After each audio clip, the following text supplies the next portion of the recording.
우리 함께 말씀 보도록 하겠습니다. 함께 보실 말씀 에베소서 4장 16절 말씀입니다. 신약성경 314페이지 에베소서 4장 16절 말씀 우리 함께 한 목소리로 합독하도록 하겠습니다. 함께 읽습니다. 시작.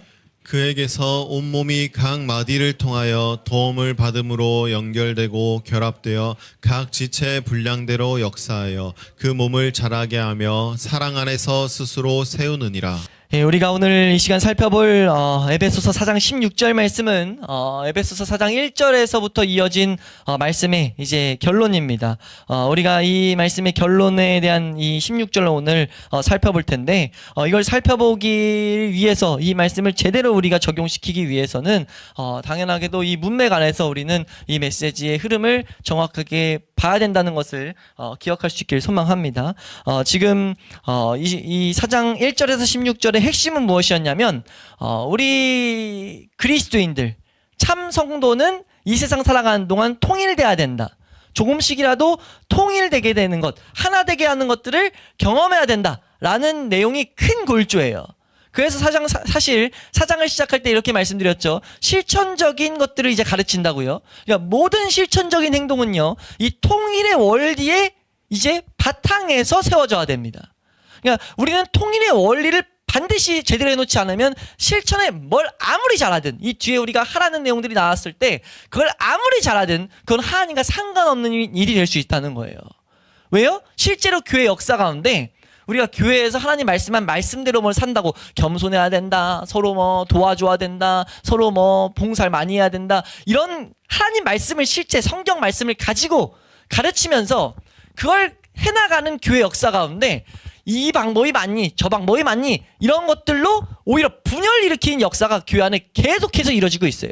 근데 그런 일은 왜 이루어지냐면요, 성경 안을 보면 당연한 일입니다. 왜냐하면 사람 안에는요 하나 될 수 있는 힘이 없기 때문이에요. 그래서 사도 바울은 먼저 1절에서 16절을 통해서 실천적인 것을 가르치는 이 시작점에 들어왔음에도 불구하고 반드시 알아야 될 통일의 원리를 지금 설명하고 있었다는 겁니다. 그래서 그 통일의 원리를 지금 무엇을 통해서 가르쳤냐라고 했을 때 교회의 본질에 대해서 이제 가르치고 있는데, 본질에 대해서 제대로 이해하는 것이 통일의 중요한 원리다. 통일되려면 교회의 본질을 알아야 된다는 거죠. 한 번 더 할까요? 교회의 본질을 알아야 된다.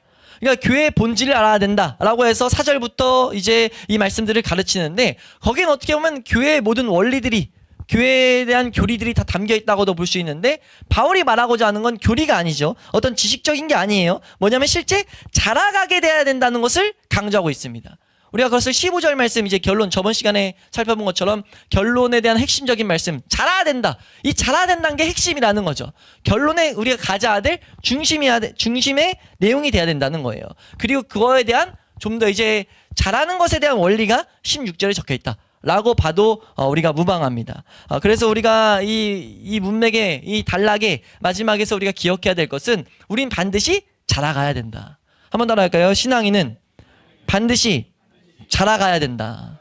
근데 여기서 말하는 것은 개인적으로도 자라가야 되는데 교회적으로 함께 자라가야 된다는 거죠. 그러니까 만약 손은 어린아이에서 컸어요. 어린아이의 손이 됐습니다. 근데 발은 애기의 발이에요. 이게 말이 됩니까? 이건 정상적인 몸이에요? 정상적인 몸이 아니라는 거죠. 그리스도의 몸이 자라간다는 것은 함께 지체가 자라가야 된다는 거예요. 그것을, 그 원리를 바울은 분명하게 가르치고 있다는 거죠. 그래서 몸이 결국 잘 장성해서 그리스도의 그 장성한 분량, 그 충만한 분량에까지, 장성한 분량이 충만한 데까지 이뤄야 된다. 그래서 사도 바울은 범사에 그리스도에게까지 자라가야 된다라는, 모든 것에 있어서 그리스도에게까지 자라가야 된다라는 것을 지금 가르치고 있다는 겁니다. 그래서 13절에서 우리가 한번 다뤘던 것처럼 교회의 머리 대신 그리스도에게까지 우리는 자라고 발전해야 된다라는 것. 교회의 머리 대신 예수 그리스도를 말하는 이유는 모든 지체는 머리를 표준으로, 머리 대신 그리스도를 표준으로 자라가야 된다라는 것들을 말하고 있다는 거죠. 교회의 본질은 뭡니까? 라고 했을 때 머리 대신 예수 그리스도를 분명히 알아야 된다는 거예요. 그러니까 우리는 예수 그리스도만을 바라보고 있어야 된다는 거죠. 예수 그리스도가 우리에게 이루어놓으신 구원의 원리를 분명히 알아야 되고, 그 예수 그리스도를 통해서 하나님께서 무엇을 우리에게 계속 하시는지를 우리는 분명히 알아야 된다는 겁니다. 이 일에 있어서 당연하게 교회는 통일을 이룰 수밖에 없게 된다. 통일의 본질은 무엇이냐라고 했을 때 교회가 무엇인지를 정확히 이해하는 것. 교회는 그리스도를 머리로 삼고 있는 몸들이다. 라는 것을 분명히 알아야 된다는 거죠. 그래서 이 통일을 이루는 것을 이제 쭉 보다 보면은 통일을 이루는 것은 우리 각자가 아니라요. 통일은 우리 가운데 있는 믿음이 이루게 되는 겁니다. 그러니까 우리 가운데 하나님께서 은혜를 주신 참된 성도에게 선물로 주시는 그 믿음은요. 우리로 하여금 통일되게 만듭니다. 왜냐하면 믿음은 그리스도로만을 통해서 양분을 삼거든요. 믿음은 그리스도만을 추구하게 만들거든요. 한번 따라할까요? 참된 믿음은 그리스도만을 추구하게 한다. 참된 믿음은요, 그리스도만을 추구하게 돼요. 그러니까 왜냐면요, 우리가 구원에 있어서 가장 핵심이 무엇이라고 우리가 계속 이건 반복해야 될 내용인데, 구원에 있어서 가장 중요한 건 무엇이죠? 인간의 무력을 깨닫는 거예요. 전적 무력과 전적인 타락인 내용을 발견하는 겁니다. 성령의 조명으로 그걸 발견했다면은 예수 그리스도가 아니고서는 지금 내가 하나님께 나아갈 길이 없다는 것을 분명하게 깨닫게 된다고요. 그 사건, 그 모든 깨닫는 것, 그것이 실제 체험되는 것, 이것이 구원의 사건의 가장 본질적인 요소인데, 그렇기 때문에 구원 가운데 주어진 믿음은요, 우리로 하여금 내가 아니라 예수 그리스도로만 살게 만들어요. 그러니까 믿음은, 참된 믿음은요, 우리로 하여금 계속 예수 그리스도를 추구하게 만들죠. 그러니까 그 믿음을 가진 성도들은요, 통일될 수밖에 없습니다. 단지 주의해야 될 점이 뭐죠? 올바로 배우면요. 성경에서 계시하는 예수 그리스도에 대해서, 하나님 아는 지식에 대해서 성경을 올바로 배우면 자라갈 수밖에 없습니다. 비극은 뭐예요? 둘 중에 하나죠. 교회 각자 성도가 생명이 없던가 참된 가르침이 없던가. 그러니까 참된 가르침을 했을 때는 하나님과 예수 그리스도에 대한 가르침, 이 원리를 가지고 가르치는 가르침이 없던가, 사도들과 선지자들의 가르침이 없던가, 이 문제인데, 우리가 여기서 하나 생각해야 될 것은, 사도들과 선지자들의 가르침들은 계속 받기 때문에 한 번 더 생각할 것은, 각자는, 그래서 교회 각자는 참된 믿음을 가졌는지를 끊임없이 점검해야 된다는 거예요. 왜요? 지금 교회라는 것의 사명은 함께 자라가가지고 그리스도에게까지, 그리스도의 그 장성한 분량에까지 닿아야 되는데, 성도들이 함께 자라기 위해서는 믿음을 안 갖고서는 자랄 수가 없어요. 그러니까 교회의 가장 중요한 요소로서 우리 믿음의 선배들은 뭘 계속 강조했냐면, 성도들 각자에게 바라봤을 때는 각자의 구원입니다. 구원을 끊임없이 점검했어요. 그들이 하나님이 말씀한 그 구원, 그 믿음을 갖고 있는가? 그것이 없다면 그것을 향해서만 가게 했습니다. 왜요? 그것이 사실 전부이기 때문이에요. 하나님의 계획이었고, 예수 그리스도가 죽으신 이유고, 오신 이유고, 성령님이 지금도 역사한 이유가 거기 있습니다. 참된 구원을 주기 위해서. 그리고 그 구원을 가졌을 때 우리는 정말 말로 형용할 수 없는 놀라운 특권을 가진 자가 된다는 거예요. 그 특권에 대해서 우리 이 16절이 설명하고 있는데, 어떤 특권이냐? 결론만 말하면 잘하게 되는 그 특권이 우리에게 있다라는 것들을 바울은 가르친다는 거죠. 그래서 우리는 끊임없이 이 참된 믿음에 대해서 우리는 분명하게 새겨야 될 줄로 믿습니다. 이 참된 믿음에 대해서 좀 전에도 설명드렸던 성부 하나님, 성자 하나님, 성령 하나님에 대해서 에베소 4장, 그래서 4절에서 6절에 그 설명을 하는 거예요. 우리 다 하나다. 하나가 될 수밖에 없다. 하나님이 하나를 계획하셨고, 예수 그리스도도 하나된 그 목적을 위해서, 성령님도 그 하나된 이유를 위해서 역사하셨기 때문에 그 하나의 내용을 살펴보면은 구원이에요. 근데 교회가 구원에 대해서 관심을 갖지 않는다? 이건 말이 안 된다는 거죠. 이건 비극이라는 겁니다. 마귀의 작품이라고밖에 볼 수 없는 거예요. 마치 우리가 무엇을 찾기 위해서 가다가 뭔가 다른 여러 번잡한 일이 있었어요. 혼동스러운 일이 있었어요. 혼동이라는 단어가 그거잖아요. 우리를 혼란스럽게 한다는 건 이렇게 쓰일 수 있죠. 뭔가 정확히 해야 될 게 있었는데 혼란이 와버리면 내가 뭐 해야 되지? 라고 까먹어 버리는 거예요. 물속에 내가 뭘 찾으려고 했어요. 뭘 찾으려고 해서 내가 그냥 딱 봤을 때는 투명했을 땐 보여가지고 발을 딱 넣었는데 흑탕물이 딱 올라왔습니다. 올라왔더니 뭐가 안 보여요. 근데 다른 반짝이는 게 보여서 다른 걸 줍고 나와버렸습니다. 그러면 원래 가지려고 했던 걸 놓쳐버리는 거라고요. 근데 이 세상에 이런 이치를 통해서 우리 알아야 될 것은, 하나님이 지금 우리에게 말하는 것은, 성경에서 하나님은, 예수님은, 성령님은 인간의 구원에만 관심이 있다는 거죠. 요한복음 6장 말씀에 예수님께서 하나님의 뜻을 뭐라고 말합니까? 하나님의 뜻은 예수 그리스도께 맡겨진 그 영혼들을 다 구원함에 이르게 되는 것, 잃지 않는 것이 하나님 뜻이라고 해요. 하나님의 뜻에서 이탈되지 않는다는 거죠. 하나님도, 예수님도, 성령님도. 그래서 우리 교회는 반드시 구원에 있어서 정확하게 다뤄야 된다는 것을 우리가 놓치지 않을 수 있기를 축원합니다. 그래서 우리 신앙의 성장을 위한, 어떻게 보면 각자의 첫 번째 임무는 무엇이냐라고 했을 때 우리 자신을 진단하는 거예요.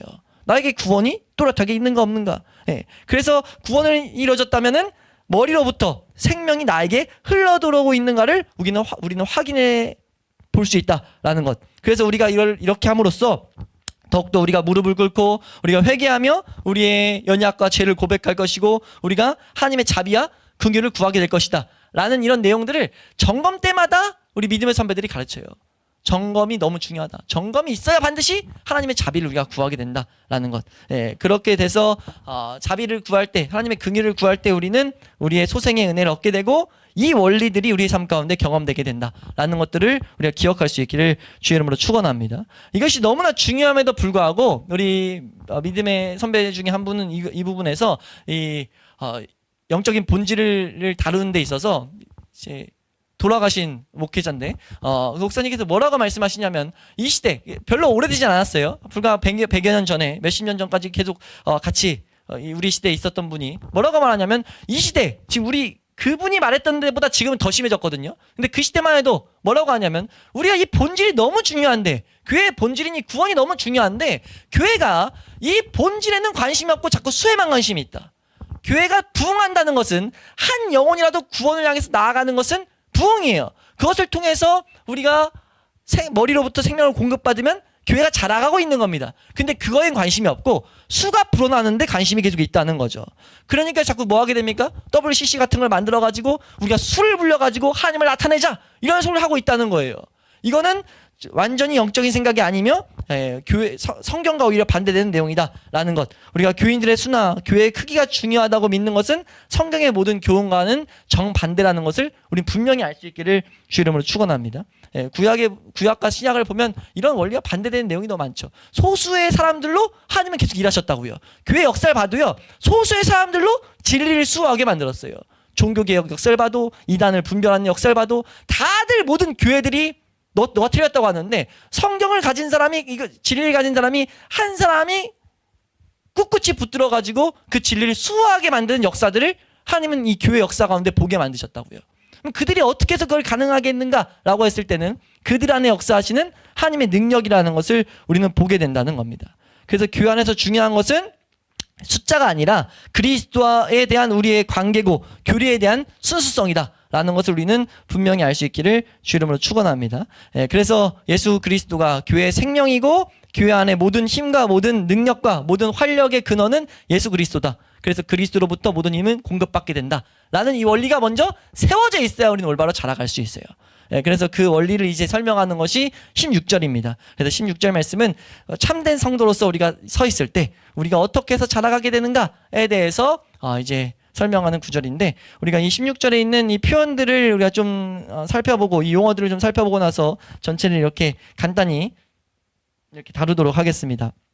우리 첫 번째 16절에서 첫 번째 말하는 것은요. 그에게서라는 이 단어가 나오는데 이 말씀은 머리가 되시는 그리스도 예수 그리스도가 머리시다라는 표현이에요. 그래서 그에게서라고 했을 땐 15절을 받고 있습니다. 15절 마지막에 그리스도인데 어떤 그리스도죠?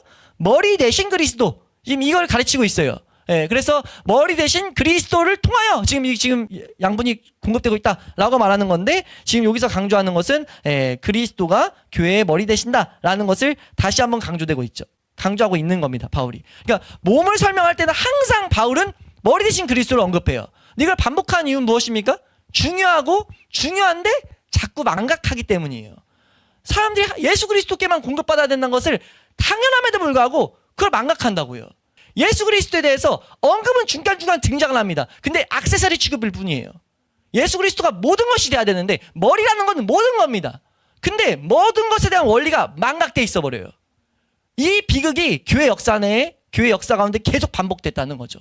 우리 개인적으로 봐도 우린 계속 망각하기 마련이라는 겁니다. 내가 자꾸 뭐가 할 수 있다고 생각한다는 거죠. 그게 아니라 우리가 자라가는 핵심은요. 예수 그리스도가 머리 되신다는 것을 분명히 인지해야 된다는 것을 우리가 놓치지 않아야 된다라는 것을 기억할 수 있길 축원합니다. 사도 바울은 1장에서부터 계속 말하고 있죠. 1장 22절에서 23절 말씀에 제가 읽어드릴게요. 하나님께서 만물을 그 발 아래 복종하게 하시고 그를 만물 위에 교회의 머리로 주셨느니라. 교회는 그의 몸이니 만물 안에서 만물을 충만케 하시는 자의 충만이다. 이런 표현을 쓴 이유가 뭡니까? 그리스도 충만하니까 그에게로만 받아내라는 거예요. 그러니까 우리는 이 원리를 놓치지 않아야 될 줄로 믿습니다. 이것이 계속해서 바울을 통해서 반복하게 하시는 하나님이 주시는 메시지다. 왜냐하면 언제나 그리스도는 교회의 머리 되신다라는 이 사실에서부터 교회는 출발을 해야 되기 때문에 우리가 이것을 잘 새겨놓을 수 있기를 축원합니다. 예수 그리스도가 교회의 모든 생명과 힘의 그리고 성장의 근원이다라는 것. 그리고 이어서 살펴볼 것은 두 번째 표현이 그리스도를 믿는 우리 성도들의 위치에 대해서 말하는데요. 원어적 순서에 따르면, 오늘 본문 말고 원어적 순서에 따르면요, 온 몸이 연결되고 결합되어 라는 표현이 나와요. 우리 성경으로는 연결되고 결합되어 라는 이 표현이 중간에 나오는데, 이게 사실 두 번째 나오는 표현입니다. 온 몸이 연결되고 결합됐다 라는 표현이 나오는데요, 지금 이 단어에서 우리가 주목해야 될 것은 연결되는 이라는 단어와 결합되는 이런 단어예요. 이 연결되는 이라는 단어는 성경에 단 두 번 에베소서에서만 사용됩니다. 다른 한 곳은 2장 21절에서 쓰이는데요, 2장 21절에서 쓰이는 모습을 보면 이 설명은 이제 거의 다 되는데, 21절 말씀 한번 읽어보겠습니다. 2장 21절. 사도 바울이 여기서 이 표현을 쓰는데, 우리가 지금 다만화된 사도 바울이 주는 메시지는 무엇이냐라고 했을 때 21절 함께 읽습니다. 시작. 그의 안에서 건물마다 서로 연결하여 주 안에서 성전이 되어가고. 아멘. 그래, 여기서 설명을 한번 드렸었는데, 정밀하게 기계적으로 착착착 맞아떨어지는 거. 그러니까 되게 조화롭게 건물을 지으려면은 대충 지으면 됩니까? 대충 여기다 놓으면은, 기둥을 놓으면 이 건물 지을 수 있겠지. 높이 지을수록 어떻게 돼요? 바로 무너져 버려요. 그러니까 건물을 지을 때는 서로 조화롭게 정밀하게 계산해서 어떻게 보면 기계적으로 짝짝짝 맞춰가지고 지어져 가는 것. 그 쓰는 단어입니다. 연결하다, 서로 연결하다는 단어가 그 조화를 지금 가르치는 단어예요. 그러니까 우리가 성도가 몸이 될 때는요, 하나님의 정확한 조화 가운데 성도들이 다 이렇게 자리를 잡게 됐다는 거죠. 우리가 이 한 공동체로 모였어요. 하나님의 계획 가운데 있다는 겁니다. 우리가 그것을 분명하게 바라봐야 된다는 거예요. 네, 지금 그것을 우리에게 말하고 있다라는 것. 그래서 지금 교회는 제자리에 있게 되고 그것들이 서로 연결되게 된다라는 것인데, 그리고 나서 여기서 끝나는 것이 아니라 결합한다라는 단어를 쓰고 있어요. 근데 결합한다는 단어는 이제 이 위치를 고정시키기 위해 밀착시킨다, 이런 의미작으로 보면 이 위치를 딱 고정시키기 위해 밀착시킨다라는 이런 표현을 쓸 수 있는데, 이 단어 안에 있는 의미들을 보면요, 모으다, 조화시키다 이런 단어가 있고, 이런 단어 안에 논증하다, 설명하다, 가르치다, 알리다 이런 의미가 들어있어요. 이건 뭐냐면 결합되는데, 밀착시키는데요, 우리 이런 생명 있는 이런 존재가 이제 정신적인 통일, 이해, 공감, 이 정신적인 일치를 나타낼 때 상징적으로 쓰는 단어라고 말해요. 그러니까 우리가 정신적으로 하나가 딱 돼가지고 여기서 딱 여기다 이렇게 되는 거. 그러니까 우리가 앞에 좀 전에 살펴봤던 것처럼 예수 그리스도만을 우리의 머리로 삼는 것, 성경만을 우리의 신앙의 표준으로 삼는 것, 이런 데 있어서 우리가 정신적 일치를 이루는 게 교회가 딱 그 위치에 서게 되는, 어떻게 보면은 방편이다라고 이해해도 무방합니다. 그러니까 어찌됐든 이런 딱 결합하게 되는 그런 표현을 여기서 쓰고 있다. 그러니까 그리스도가 머리 되시고 성도는 그 몸의 지체로서 딱 연결되고 결합되어 있다라는 것들을 이제 바울이 가르치고 있다는 거죠. 그래서 각자가 다를 수밖에 없어요. 다름이 이상한 게 아니라는 겁니다. 근데 우리가 여기서 이해해야 될 게 무엇인가를 이제 이어서 계속 설명하는데, 이 다른데 어떻게 유지되는가를 이제 바울이 설명해요. 그걸 여기서 표현하는 세 번째 표현이 뭐냐면요, 각 마디를 통하여 도움을 받음으로 라고 이제 말하고 있습니다. 이 세 번째 표현이 각 마디를 통하여 도움을 받음으로 라는 표현이 나오는데요, 이 마디라는 단어는요, 이 단어도 한 번인가 두 번 쓰인 단어예요. 두 번 쓰인 단어입니다. 골로새서의 똑같은 이 교회와 몸 되는 이 표현에서 쓰이는데, 이 단어 자체는 인대, 이음매, 관절이라는 단어로 연결하다, 유대하다, 결속하다 이런 의미를 갖고 있어요. 그래서 이 단어를 끈 혹은 연결하는 고리라고 이렇게 번역하기도 해요. 그래서 생명의 에너지의 모든 공급이 이 몸의 모든 지체로 흘러 들어가게 되는 이 원리를 바울이 설명하는데, 지체가 있잖아요. 지체가 있는데 힘이 어떻게 공급되느냐, 마치 몸에 힘이 공급되려면, 지체가 살아나려면 핏줄이 연결되고 신경이 연결돼가지고 이렇게 우리가 힘을 공급받잖아요. 손이 자라가려면 당연히 핏줄과 신경 이런 게 연결돼가지고 손이 손 역할을 하는 것처럼, 그런 것들이 마치 염두에 있는 것처럼 각 지체가 어떻게 자라게 되는가, 연결돼 있는 이 고리를 통해서, 연결돼 있는 각 마디라고 이렇게 번역됐지만 사실 연결돼 있는 이음매, 연결 고리, 끈 이런 식으로 번역하는 게 좀 더 지금 이 단어 문맥상은 맞습니다. 그래서 그 마디를 통하여 도움을 받음으로 지금 우리가 더욱더 각자가 위치에 맞게 서 있게 되고, 각자 더욱더 올바른 그 정신적인 통일을 딱 이루게 되고 라고 설명한다는 거죠. 그래서 이 표현을 각 마디를 통하여 도움을 받는다, 이 표현을 표면적으로는 위에서 말했던 사도들, 선지자, 복음 전하는 자, 목사와 교사의 역할이라고 보통 보기도 해요. 근데 사실은 좀 더 이 원어적인 성경적인 표현을 찾아가면 이 일을 하게 하시는 성령님의 역사라고 봐도 무방합니다. 왜냐하면 성령님의 역사, 이 4장 3절 말씀에 이런 표현이 나왔죠. 먼저 4장 3절 말씀 한번 읽어보고 갈까요? 4장 3절 말씀입니다. 함께 읽습니다. 4장 3절 시작. 평안에 매는 줄로 성령이 하나 되게 하신 것을 힘써 지키라. 성령님께서 무엇을 하셨냐? 성령이 하나 되게 하는 일을 하게 하셨어요. 뭘로요? 평안이 매는 줄로서 라고 지금 성경이 말하고 있습니다. 이 표현이 딱 가르치는 건 아니지만 성령님이 일을 하고 계신다는 것을 우리가 염두에 볼 수 있어요. 그러니까 각 마디 이 안에 있는 이음매를 통해서 에너지가 공급되고 있습니다. 공급되는데 지금 여기서 4장 16절에 보면 각 마디를 통해서 도움을 받음으로 라는 단어 자체도 성경에 딱 2번 쓰인 단어예요. 근데 지금 이 16절과 여기서 각 마디를 통하여 이 연결되는 연결선을 연결고리를 통하여 도움을 받는데 이 도움을 받음으로는 성경에 딱 2번 쓰여요. 이곳과 빌립보서 1장 19절 말씀입니다. 빌립보서 1장 19절 함께 읽습니다. 시작. 이것이 너희의 간구와 예수 그리스도의 성령의 도우심으로 나를 구원에 이르게 할 줄 아는 고로. 여기서 성령의 도우심 할 때 도우심이 여기서 2번 쓰인 단어 중에 하나예요. 그러니까 성령님의 도우심이라고 하는 이 표현을 바울이 여기서도 각 마디를 통하여 도움을 받음으로 라고 쓰고 있다는 거죠. 그러니까 지체가 잘하는 것은 당연한 원리잖아요. 사실 사도들과 선지자라고 해도 무방합니다. 왜요? 그들로 하여금 올바로 전하게 하는 건 성령님이기 때문에. 올바로 전해도 올바로 지체가 적용받으려면 그걸 역사하는 건 성령님이기 때문에. 그러니까 분명하게 말하는 것은 성령님을 통해서 뭘 우리가 공급받는가라고 했을 때 성령님은 뭐 하십니까? 성령님은 뭐 하는 분이에요? 라고 했을 때 성령님은 예수 그리스도가 말한 것들을 가르치고 생각나게 하시는 분이에요. 그 가운데 우리의 모든 능력들이 공급된다고요. 성령님을 능력, 어떤 은사 주시는 분 이런 식으로 자꾸 우리가 곡해하는데 그거는 성령님이 우리 가운데 있을 때 나오는 어떤 근본적인 게 있을 때 나오는 부수적인 것이라 봐도 무방합니다. 근본적인 것을 주기 위한 부수적인 사건이에요. 그러니까 근본적인 내용은 성령님께서는요. 요한복음 14장 26절에 말한 것처럼 예수 그리스도가 말씀한 것들을 가르치시고 생각나게 하시는 분이라고요. 그러니까 그 성령님의 도움을 받음으로 지체 뭐 한다는 거예요? 우리는 공급받게 된다. 도움을 받게 된다라는 것들을 우리는 이제 분명히 이해할 수 있기를 축원합니다. 여기서 도움을 받다는 단어는 사실은 원어적으로 보면 단어는 공급하다라는 단어입니다.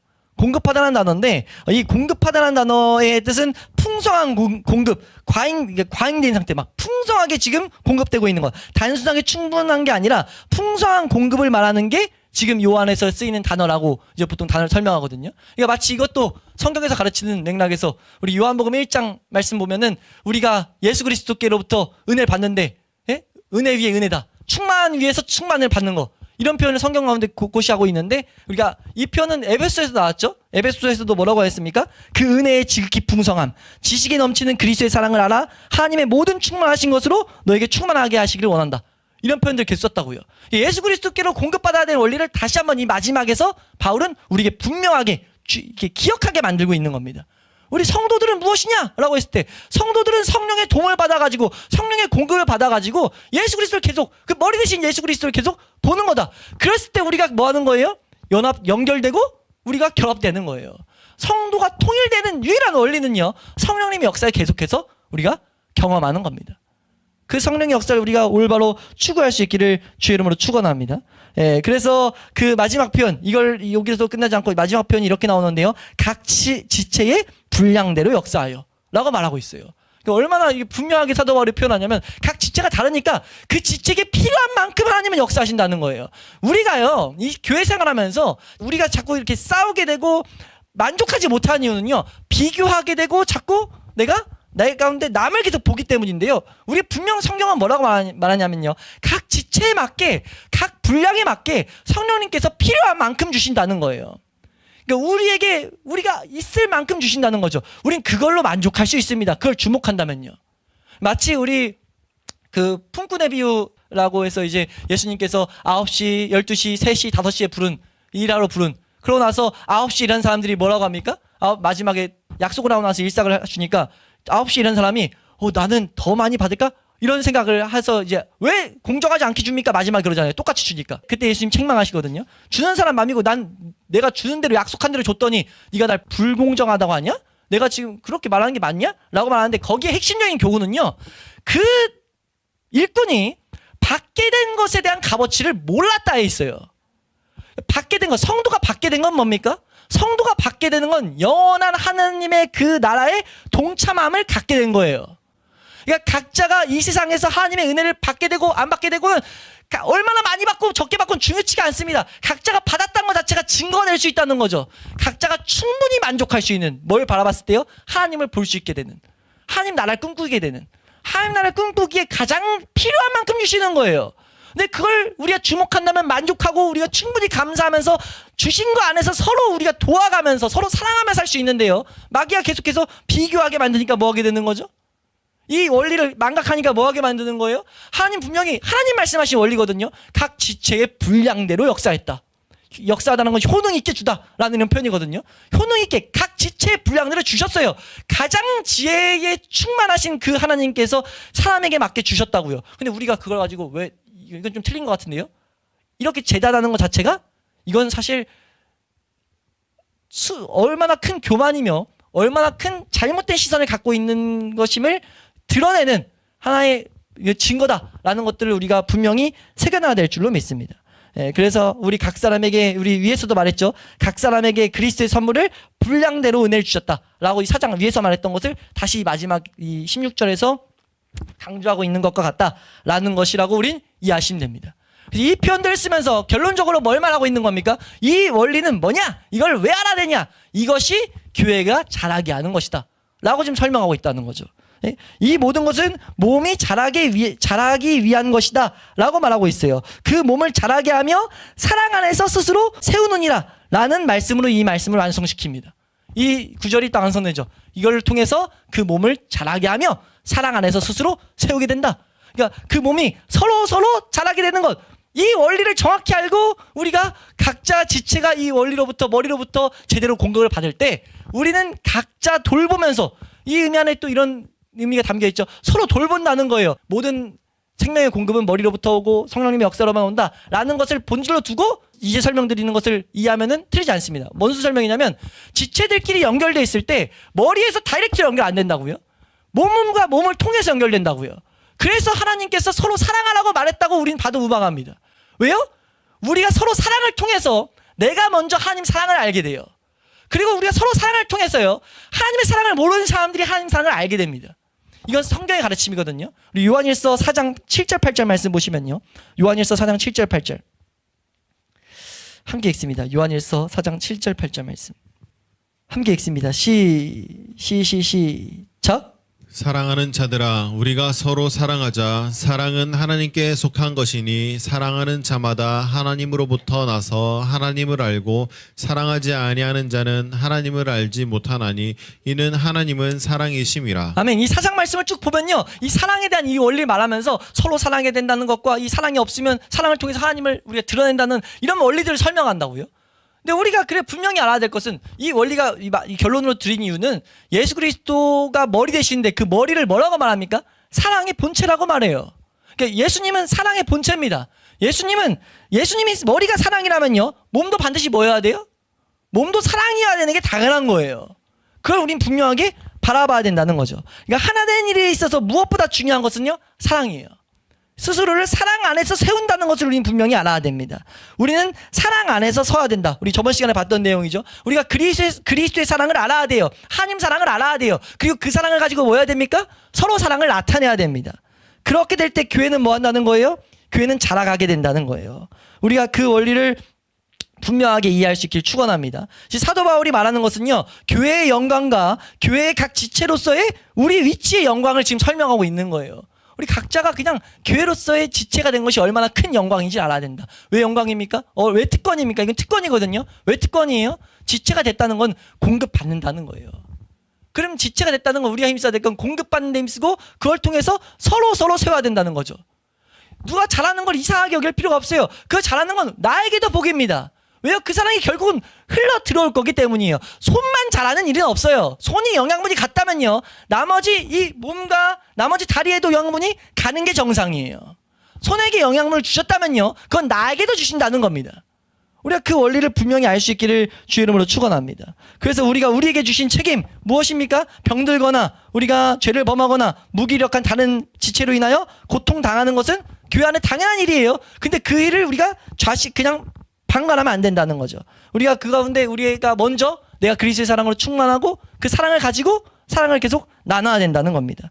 예, 바울이 말하는 거는 그래서 이 결론적으로 말씀드리면 각자가 더 이상 어린아이가 되지 말고 성장하지 못한 채로 남아있지 말고 범사의 머리 대신 그리스도에게까지 자라가라. 그러기 위해서 우리 그리스도의 몸된 성도 서로서로가 이 사랑으로 온몸 각 마디를 통하여 각자가 도움을 입음으로 자라가라. 그렇게 되면은 그리스도의 몸이 세워진다라는 것들을 말하고 있다는 겁니다.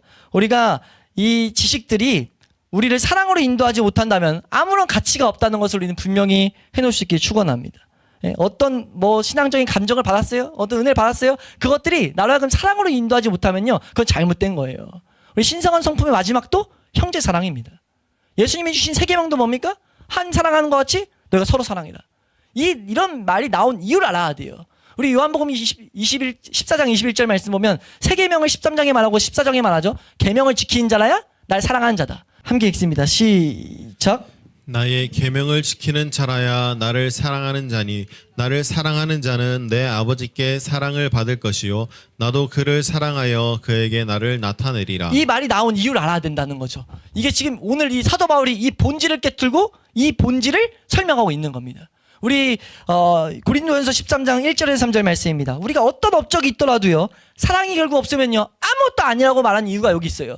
우리 교회는, 성도는 그리스도의 몸을 자라게 하는 그 사명을 갖고 있기 때문이에요. 여기 한번 읽겠습니다. 13장 1절에서 3절 함께 읽습니다. 시작. 내가 사람의 방언과 천사의 말을 할지라도 사랑이 없으면 소리나는 구리와 울리는 꽹과리가 되고 내가 예언하는 능력이 있어 모든 비밀과 모든 지식을 알고 또 산을 옮길 만한 모든 믿음이 있을지라도 사랑이 없으면 내가 아무것도 아니요 내가 내게 있는 모든 것으로 구제하고 또 내 몸을 불사르게 내줄지라도 사랑이 없으면 내게 아무 유익이 없느니라. 아무것도 아니게 된다는 거죠. 이 말씀이 나온 이유를 우리는 이 오늘 본문을 통해서 알게 된다는 겁니다. 이 에베소서 6장 마지막에 6장 23절의 마지막이 뭐냐면요, 읽어드리겠습니다. 아버지 하나님과 주 예수 그리스도께로부터 평안과 믿음을 겸한 사랑이 형제들에게 있을지어다 라면서 끝나요. 사랑이 형제들에게 있을지어다. 우리 데살로니가 전서 3장 12절 말씀 보면요, 또 주께서 우리가 너희를 사랑함과 같이 너희도 피차간에 모든 사람에 대한 사랑이 더욱 많아 넘치게 하사 라는 말을 하고 있어요. 요한일서 4장 12절 이 말씀을 읽고 이제 마치도록 하겠습니다. 마지막 하나만 읽을게요. 요한일서 4장 12절. 오늘 말씀의 결론적인 말씀이죠. 함께 읽습니다. 시작. 어느 때나 하나님을 본 사람이 없으되 만일 우리가 서로 사랑하면 하나님이 우리 안에 거하시고 그의 사랑이 우리 안에 온전히 이루어지느니라. 아멘. 이것이 지금 하나님께서 우리에게 말하는, 성도들에게 말하는 길이라는 겁니다. 우리가요, 그리스도를 아는 지식으로 우린 자라가야 돼요. 그리스도 아는 지식이, 그 자라감 속에는요, 그 지식을 우리가 정말 갖는 것 속에는요, 하나님과 그리스도에 대한 사랑을 경험하게 된다는 것을 우린 분명히 알아야 됩니다. 분명히 성령의 조명으로 성경을 통해 하나님의 지식을 갖게 되면요, 그 가운데 있는 하나님의 사랑과 그리스도의 사랑을 발견하게 돼요. 그럼 우린 그 사랑을 가지고 그리스도의 몸된 교회의 지체들을 서로 사랑해야 된다는 거죠. 이것이 교회가 나아가야 될 방향이라는 것을 우리가 분명히 새겨놓을 수 있기를 주의 이름으로 축원합니다. 우리 교회가 이 복된 하나님의 계획을 바라보고 새겨지게 하시는 성령님의 은혜를 간절히 구하는 그런 교회가 될 수 있기를 소망합니다. 우리가 그렇게 될 때 예수 그리스도를 더욱 알게 되고 그를 통해 하나님의 살아계심을 더욱 분명하게 보아 알게 되는 은혜가 우리의 인생 가운데 풍성하게 있을 줄로 믿습니다.